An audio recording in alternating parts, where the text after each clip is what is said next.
For decades, the gaming and tech industries relied on a simple formula: build a powerful box, generate massive hype, and reap the rewards. By the year 2026, that cycle has broken. The current landscape is defined by extremes. In June, a sealed 1986 copy of Super Mario Bros. Sold for $3 million, a record that treats vintage software like museum-grade fine art. At the same time, Microsoft CEO Satya Nadella recently admitted that the 25-year-old Xbox brand is no longer a sustainable business in its current form. We are watching a massive stress test play out across the digital world. Companies are struggling to determine which parts of their business represent long-term value and which of these are merely speculative bubbles. The era of simply pushing plastic hardware is over. Now, every major player is searching for a resilient model that can survive a decade of shifting consumer habits. Dead by Daylight offers a blueprint for survival. It has dominated the asymmetrical horror genre for 10 years by ignoring the traditional hardware cycle entirely.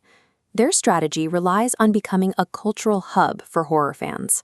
By securing icons like Jason Voorhees and Art the Clown, they maintain a consistent base of over 150,000 concurrent players without needing a new console launch. Compare that to the traditional console model.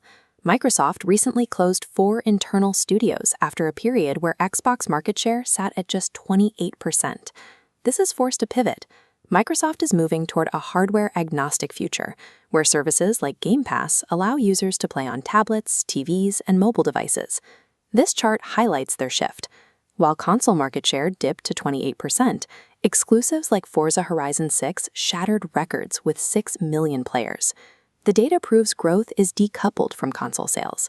High-quality software is the engine driving long-term subscriptions. Survival in this climate requires building an endless cultural hub, or providing a frictionless service that isn't tied to a single piece of plastic. This brings us back to the physical market and that $3 million Mario auction. Is this a reliable investment or a bubble waiting for a price correction? The retro market is growing 35% annually, but dividing. On one side, museum-grade artifacts. On the other, speculative common games. Investors bet that only impeccably graded, rare items with documented provenance will retain value, much like fine art.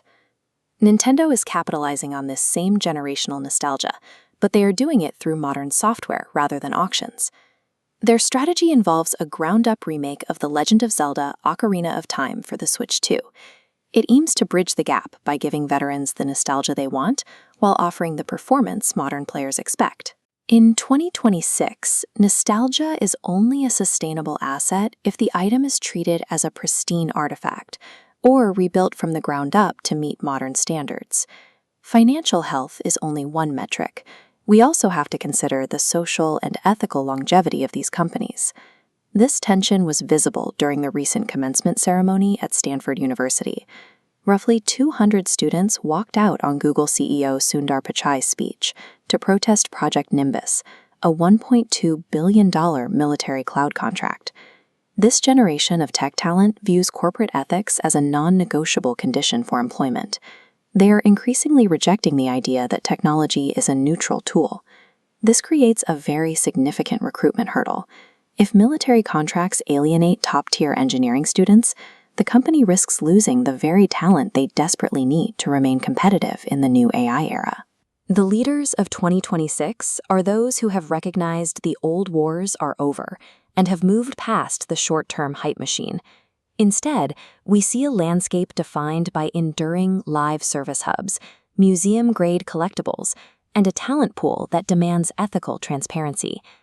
To understand where the industry is going, we have to look past physical unit sales and fleeting social media engagement. The next time you see a massive acquisition or a billion-dollar AI contract, don't ask about the immediate profit. Ask the only question that matters for the long term: is this sustainable?